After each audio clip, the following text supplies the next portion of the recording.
This week for Feature Friday, we have something really exciting coming, and it is an add-on for the fabulous Tempo Sundress pattern.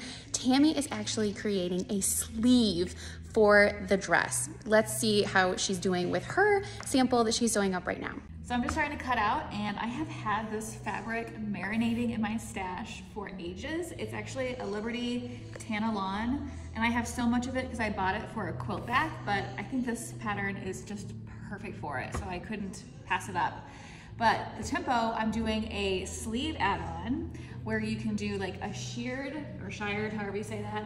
Shirred? I thought S-H-U-R. Shirred, isn't it? It's S-H-I-R. I know, but that's like the pronunciation. I'm sure everybody will comment and tell us exactly what it's supposed to be. Sure. Yeah. So you can either do like that kind of gathering, or you can do an encased elastic, or you can leave it, this is my proof of concept, so this is not exact, or you can leave it like a big like flutter sleeve. Nice. So, and it uses all the same pattern pieces. I'm just adding on the sleeve. I'm gonna show you how to do that. All right, so we have our straps folded wrong sides together. So we have one folded edge and we have one raw edge. So when you go to attach these straps to your bodice, here's the front, you're gonna make sure that that folded edge is placed towards the inside. So I've got my markings here, and I'm just gonna place it there. So I've got these raw edges going towards the side seams, and I'll do that. The other one, and you flip it. So you have your folded edge going towards the neckline, and the raw edges going towards the side seams. And then I'll put on my facing, and I'll pin it in place. Now when we go to sew this, you're not going to, you know how you would normally sew from side seam to side seam? We're going to just sew from the top outermost strap marking to the next strap marking. So we're gonna leave these arm sides, the raw edges open, because that's where we're gonna attach the sleeve. Wait, it starts over here, right? Yeah. From this outermost? Yeah, outermost from that corner to this corner. So you go all the way through here and then over this and stop you just there. Stop, right.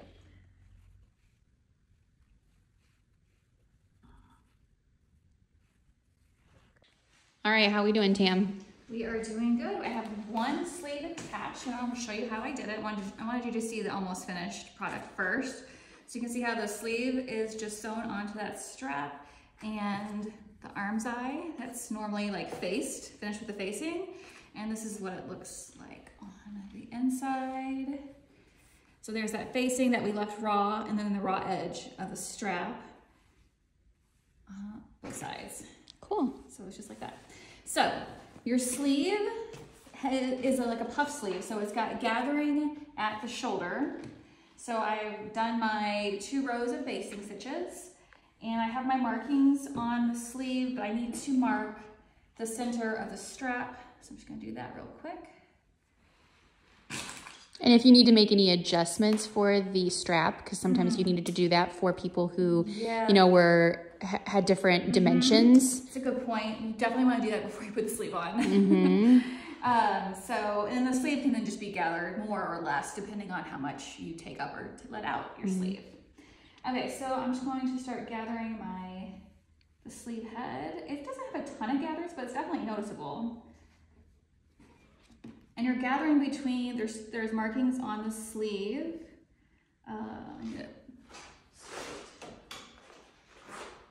The double T markings are for the back, and the single is for the front. So you make sure you're lining up the front to the front and the back to the back.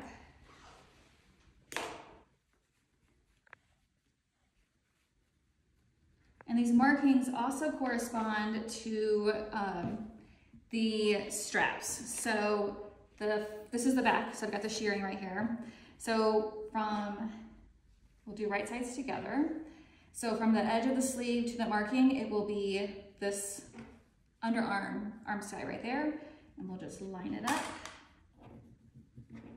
And then that marking should hit right around where the strap and the facing meet. And that is kind of a sharp join there, so we'll just kind of have to smooth it out a little bit when we serge it on.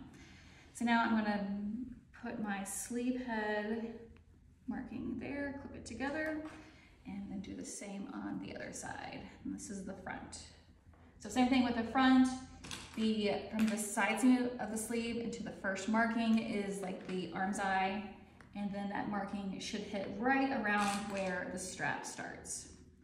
And I'm just gonna distribute my gathering to either, looks like I need to take it in a little bit to match that up.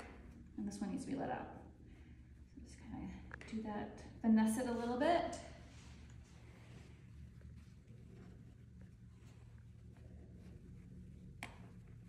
Sometimes I cheat and just do one line of gathering stitches. I almost made like a quick little clip. I just didn't have time or desire really.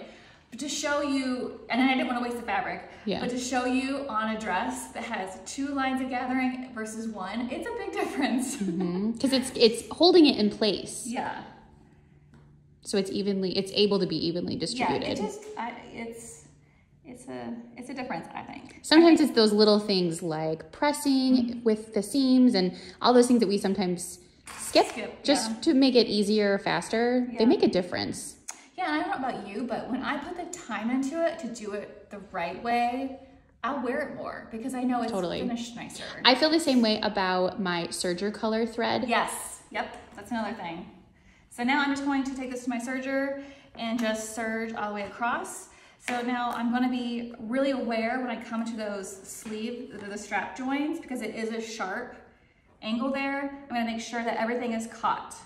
Okay. And if you were going to be doing this with just a sewing machine and you didn't have a serger, what would be one of the changes that you would make? So I don't know if I'd make any changes. But just use an overcast stitch? I would use an overcast stitch, or if you want a really nice finish, you could use bias binding. That'd be beautiful. Yeah, that'd be really nice. So as I'm serging this, I'm going to do it with the facing side up so I can make sure I see that join there, and I make sure I'm catching everything, because that's it's almost a 90-degree angle, or 45-degree angle. That's a sharp angle. I think it's 90, right? I just want to make sure I'm catching everything in that seam allowance, because I'm going to have to like spread it quite a bit.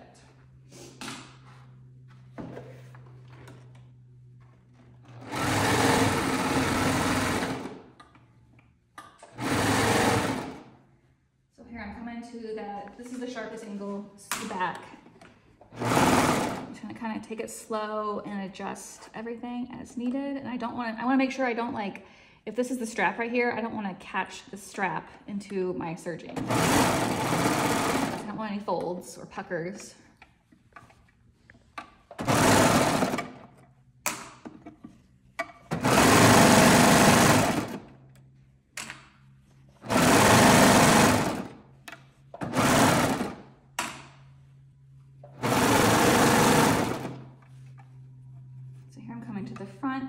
Join, do the same thing. I'm just gonna make sure everything is still lined up and catch it up. That is the funny part about joining a 90-degree angle with a straight line. It's still all the same lines. It works. You know, you're just pivoting kind of. Yeah, you're pivoting. And because this is not a fitted sleeve, so if this were a fitted sleeve, this would be a problem. This wouldn't work very well, but because it's not a fitted sleeve, you're not gonna feel or notice this at all. It's flexible. It's very flexible. Oh, that's great. Yeah. Oh, I can't wait to see this finally. Yeah. Oh, that's gonna be so pretty. Yeah. Yay. Tammy, let's see it. Why did I do this in the first place? I love it. It's so cute. It's so cute. So cute. So I did the shearing on the sleeves, but you could also like turn it up and insert like elastic, or you can leave it and that have a big like flowy sleeve. Yeah. Yeah. Oh, that's so cute. Let me get a close up of the shearing on the sleeves. Yeah. Shirring? I think it's shearing. I think it's shirring. They'll tell us. Who's right. Who's right. Tell us who's right. Oh, and then what's the other thing that you did when you were joining your bottom tier? Oh, yeah, I did the same thing I did for the capri skirt. I did the exposed, I did a rolled hem, and then just gathered it so it's on top. Cute. So, cute. My serger was already threaded with that color, so I'm like, I'm going with it. Yeah, very cute. What kind of shoes will you wear with us, you think? I think sandals. Sandals. Like flat sandals. Yeah, for sure. Yeah. Could you wear your cowboy boots? I don't know. My cowboy boots are pretty high. You're very much in your country western era, and this feels like prairie. Oh, 100%. Can you wear this on a horse? No. You know what? There are side saddle horses, so I guess you there could. you go. Just lean in. I do that myself. Cute. I love it. All right. Happy Future Friday, right? For Tempo. That's right. Cute.